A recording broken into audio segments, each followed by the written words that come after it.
Class 9 के सारे बच्चे लेसन नंबर 4 की लास्ट एक्सरसाइज पे आ गए हैं और इस लास्ट एक्सरसाइज में दो क्वेश्चंस है। एग्जांपल अप टू डेट मैंने आपको हर एक्सरसाइज में करवाए हैं। 4.1 के दोनों एग्जांपल हमने किए हैं, 4.2 के भी लगभग सारे एग्जांपल्स हमने किए, 4.3 में भी कुछ एग्जांपल्स हमने किए हैं, 4.4 में एक ही एग्जांपल है वो आप लोग प्रिपेयर कीजिए। 4.4 एक्सरसाइज जो है उसमें दो क्वेश्चंस है और इस वीडियो में मैं ये दोनों क्वेश्चंस करवा के आपके एक्सरसाइज 4.4 कंप्लीट कर रहा हूं। ओके, क्वेश्चन है give the geometrical representation of y is equal to 3। Geometrical representation मतलब ग्राफ बनाना है, सिंपल। y बराबर 3 को ज्यामितीय रूप में निरूपित कीजिए। ज्यामितीय रूप मतलब आपको ग्राफ बनाना है, ठीक है। यानी ये जो समीकरण आपको दिया है y बराबर 3, y इज इक्वल टू 3, इसका आपको ग्राफ बनाना है। बट कैसे? दो बार, 2 टाइम्स। एक बार इसे वन वेरिएबल इक्वेशन मानना है, एक चर वाला समीकरण, और दूसरी बार इसे 2 वेरिएबल इक्वेशन मानना है, दो चर वाला समीकरण। यानी एक बार इसे एक चर वाला समीकरण लीनियर इक्वेशन से वन वेरिएबल मानकर एक ग्राफ बनाना है और दूसरी बार इसे दो चर वाला समीकरण लीनियर इक्वेशन से 2 वेरिएबल मानकर ग्राफ बनाना है। तो सबसे पहले हम इन वन वेरिएबल एक चर वाला समीकरण मानकर ग्राफ बनाते हैं, ठीक है। अब linear equation in one variable में एक ही वेरिएबल होता है और वो है y। यहां अब हमें x की कोई जरूरत नहीं है। हिंदी मीडियम वाले एक चर वाले समीकरण में एक ही चर होता है और वो y है, तो अब हमें दूसरे चर की, दूसरे वेरिएबल की मतलब x की कोई जरूरत नहीं है। ग्राफ इसी का बनेगा, ठीक है। हम एक सीधी सी लाइन खींच देंगे, इसका मिड पॉइंट 0 होगा। 1 2 3 4 -1 -2 -3 -4 और ये पूरी की पूरी लाइन y को बिलोंग करेगी, y को रिप्रेजेंट करेगी, ठीक है। अब आपको जैसा आपने 8th क्लास में नंबर लाइन बनाई है ना, ठीक है, तो y का मान 3 है, y की वैल्यू 3 है, तो ये पूरा का पूरा अक्ष, पूरा का पूरा एक्सिस y एक्सिस माना जाएगा। आप बोलेंगे सर ये तो x होता है और फिर ये y होता है। ऐसा दो चर वाले समीकरण में लीनियर इक्वेशन से 2 वेरिएबल में होता है। ये एक चर वाला समीकरण है, लीनियर इक्वेशन से वन वेरिएबल, यहाँ एक ही चर है, एक ही वेरिएबल है और वो y है। तो इसे संख्या रेखा पर, नंबर लाइन पर दिखाने के लिए एक ही लाइन काफी है, एक ही लाइन इनफ, ठीक है। और वो y अक्ष की लाइन है, y एक्सिस की। अब आपको y का मान, y की वैल्यू 3 दिखाना है, तो ये 0 से यहाँ 3, ये आ गया आपका y का मान, y की वैल्यू, ये बन गया आपका ग्राफ, ठीक है। अब हम इसे इन 2 वेरिएबल, दो चर वाला समीकरण मानते हैं। अब यहां आप लोग मुझे बताइए कि अगर आप इसे दो चर वाला समीकरण माने, लीनियर इक्वेशन इन 2 वेरिएबल माने, अब यहां 2 वेरिएबल चाहिए, दो चर चाहिए, x y। y तो हमारे पास है बट x है क्या? नहीं। तो x अगर नहीं है तो आप लिख देंगे 0x, ठीक है। ये बन गया आपका समीकरण, ये बन गई आपकी इक्वेशन। और लीनियर इक्वेशन इन 1 2 वेरिएबल, दो चर वाले समीकरण को हल करने के लिए हम कम से कम दो मान, कम से कम दो वैल्यू लेते हैं। आपको याद होगा 1 2 3, ठीक है। अब हम इसे 3 बार लिख देंगे, 3 टाइम लिख देंगे। हम कम से कम 3 मान, कम से कम 3 वैल्यू लेंगे, ओके। ये फर्स्ट कंडीशन क्या आपकी कंप्लीट हो चुकी है।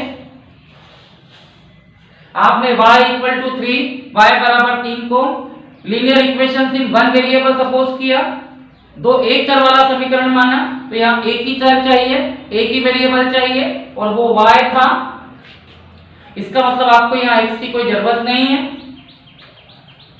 इसी को ग्राफिकल रिप्रेजेंटेशन कर दे, इसी को नंबर लाइन पे दिखा दे, तो इसकी एक ही लाइन आएगी क्योंकि एक ही चर है, एक ही वेरिएबल है और y इक्वल टू 3 इधर आ गया, ठीक है। ये दिखा दिया आपने।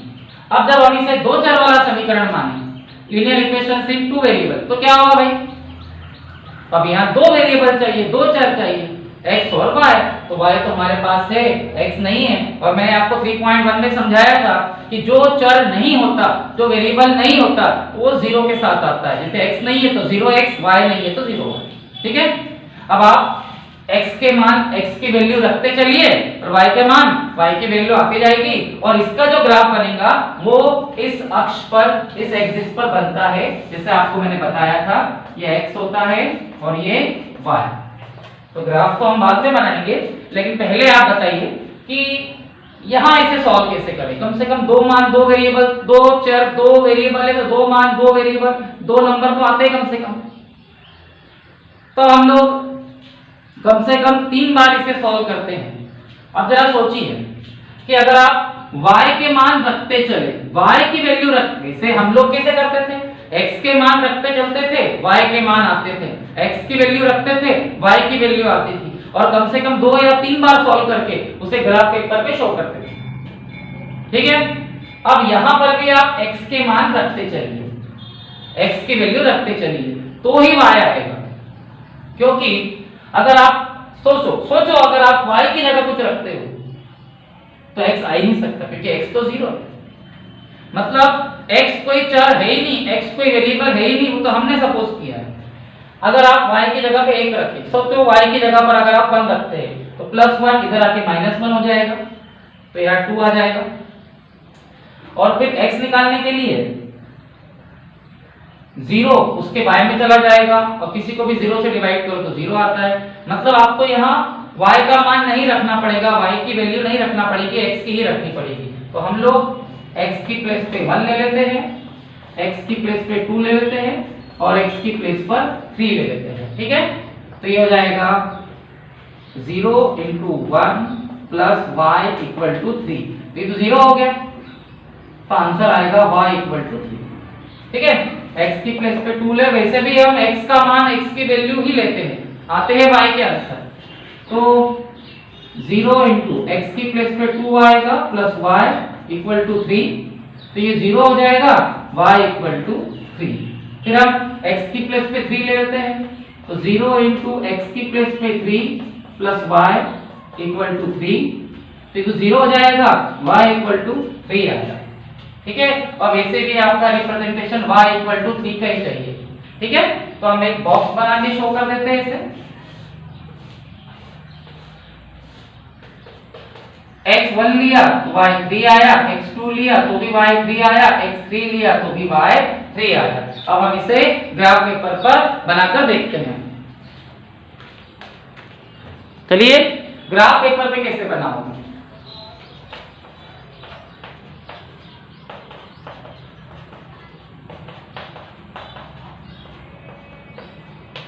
ठीक है, जैसा हमेशा बनाते हो, x1 लिया तो y3 आया। ठीक है, x1 लेकर y3 आया, फर्स्ट पॉइंट, इसे आप a बोल दें। x2 लिया तो भी y3 आया, ये देखिए, इसे आप b बोल दें।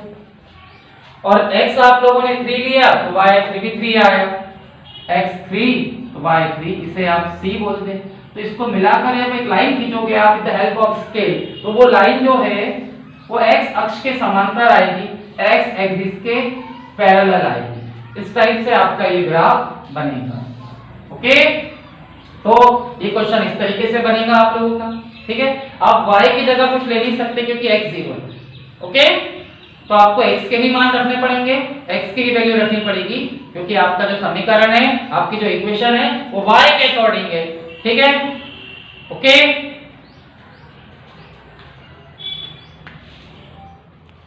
चलिए अब हम इसका सेकेंड क्वेश्चन करने जा रहे हैं। सेकेंड क्वेश्चन भी ऐसा ही है। ठीक है, give the geometrical representation. Geometrical representation मतलब ग्राफ बनाने का बोल रहा है। 2x + 9 = 0 का। ठीक है, हमें ज्यामितीय रूप में प्रस्तुत करना है। ज्यामितीय रूप मतलब ग्राफ बनाना है। ठीक है, किसका, 2x + 9 = 0 का। ठीक है, एक बार इसे 1 वेरिएबल, एक चर वाला समीकरण मानना है, और एक बार इसे इनटू वेरिएबल, 2 चर वाला समीकरण मानना है। तो सबसे पहले हम इसे 1 वेरिएबल, एक चर वाला समीकरण मान के देखते हैं। ओके, तो आप मुझे बताइए कि अगर मैं इसे आपको एक चर वाला समीकरण linear equation in one variable मानने को बोलूंगा तो यहाँ एक ही चर आएगा, एक ही वेरिएबल आएगा और वो ऑलरेडी हमारे पास है 2x मतलब x। तो अब हमें यहाँ दूसरे चर की, दूसरे वेरिएबल की कोई खास जरूरत नहीं है, यानी अब यहाँ y की हमें कोई भी जरूरत नहीं है क्योंकि हमारे पास वो एक चर, वो एक वेरिएबल x है। ठीक है, तो उसी को सॉल्व कर दे, +9 हो जाएगा -9 और x निकालने के लिए -9 के अपॉन में 2 आ जाएगा। 9 को 2 से डिवाइड करेंगे तो -4.5 आ जाएगा, यानी x की वैल्यू -4.5 आ गई। और ये एक चर वाला समीकरण माना गया, linear equation in one variable suppose किया गया। तो इसे ग्राफ पेपर पर दिखाओगे तो इसकी एक ही लाइन आएगी और उसी पर आपको ये पॉइंट दिखा देना है 1 2 3 4 -1 -2 -3 -4 -5 इस टाइप से। ठीक है, तो ये जो x का मान है, x की वैल्यू है -4.5 है, तो आप 0 से इस तरफ आओगे 4.5 यानी 5 और 4 के बीच में ये आ गया। या आप 9/2 भी लिख सकते हो। ठीक है, ये हो गया। ओके, अब हम इसे दो चर वाला समीकरण लीनियर इक्वेशन से टू वेरिएबल करके करते हैं। ठीक है, तो ये देखिए, अब इसे आप दो चर वाला समीकरण लीनियर इक्वेशन से टू वेरिएबल मान के सॉल्व कर रहे हो। तो अब यहाँ दो चर चाहिए, दो वेरिएबल x और y। x तो हमारे पास है बट y है क्या? नहीं है, तो आप उसे कैसे शो करोगे? ठीक है, ये +9 इधर आकर -9 हो जाएगा। ऐसा हम मान निकालने के लिए, वैल्यू निकालने के लिए कर सकते हैं। ये बन गया लीनियर इक्वेशन से टू वेरिएबल। ठीक है, अब हम x की वैल्यू रखते चलेंगे और y की वैल्यू आती जाएगी। लेकिन क्या x की वैल्यू रखकर y की वैल्यू निकाल सकते हैं? क्योंकि इसका जो ग्राफ बनेगा इस टाइप से बनेगा, कम से कम 3 मान, कम से कम 3 वैल्यू होनी चाहिए। ठीक है, अब हम अभी तक ग्राफ कैसे बनाते थे? x की जगह 1 2 3 लेते थे, y के आंसर आते जाते थे। लेकिन यहाँ अभी आप ऐसा नहीं कर सकते। x की जगह 1 2 3 लेकर y के आंसर नहीं आएंगे क्योंकि y कोई चर, y कोई वेरिएबल है ही नहीं। इसलिए आपको y की जगह 1 2 3 रखना पड़ेगा। सोचो, बताता हूं कैसे। जैसे मान लो आपने x की जगह पर 1 रख दिया, तो 2 1 जा 2 +2 -2 हो जाएगा, तो ये आएगा 0y = 7। अब y का मल्टीप्लाई जब 0 से करेंगे तो 0 आएगा, मतलब y का तो कोई मान आया ही नहीं, y की तो कोई वैल्यू आई ही नहीं, y तो माना हुआ है, सपोज किया है। यानी अब यहाँ आप x का मान, x की वैल्यू नहीं रख सकते। ठीक है, आपको y का मान, y की वैल्यू ही रखनी पड़ेगी। समझाओ? तो आप इसे कितनी बार सॉल्व करोगे? 3 टाइम्स। ठीक है,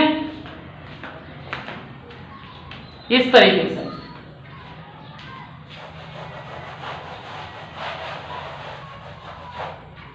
चलिए इसे हम 3 टाइम्स सॉल्व कर देते हैं, बाद में इसका ग्राफ बना लेंगे।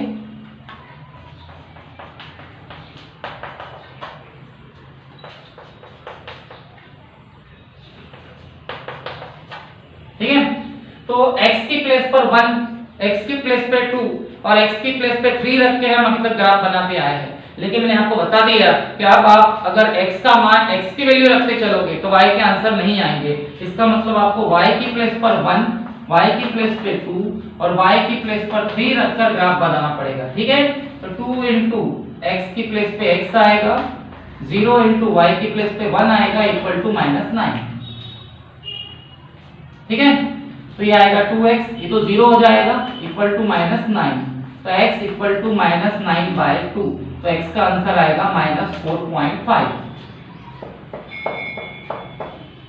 जिसका हमें ग्राफ बनाना है। वही मान, वही वैल्यू आएगी। ठीक है, फिर हम y की प्लेस पे 2 रख के देखेंगे, तो 2 × x + 0 × 2 =-9। तो ये तो 0 हो जाएगा, तो 2x =-9, x =-9/2। ठीक है, तो -9 को 2 से डिवाइड करेंगे तो 4.5 आएगा माइनस में, वही आंसर आएगा। ठीक है, फिर y की प्लेस पे 3 रख के देखें तो 2x + 0 × y की जगह 3 आ गया =9। तो ये तो आपका 0 हो गया =9। -9, ठीक है। 2x equal to -9, x equal to -9 के बारे में 2 आएगा तो x की वैल्यू आएगी -4.5, ठीक है। तो क्या किया आप लोगों ने, देख लीजिए आप ब्लैक बोर्ड पे किया है। आप लोगों ने तीनों बार y के मान, y की वैल्यू रखी तो आपके x की जो मान आया, x की जो वैल्यू आई -4.5 -4.5 और -4.5 ही आई। और वैसे भी आपको ग्राफ उसी का बनाना है, ठीक है। तो इसे हम एक बॉक्स के फॉर्म में लिख देंगे, x y, y1 लिया, x -4.5 आया, y2 लिया, x -4.5 आया और y3 लिया, x -4.5 आया, ठीक है। अब हम इसका ग्राफ बनाते हैं। इसके लिए मुझे इसे क्लीन करना पड़ेगा।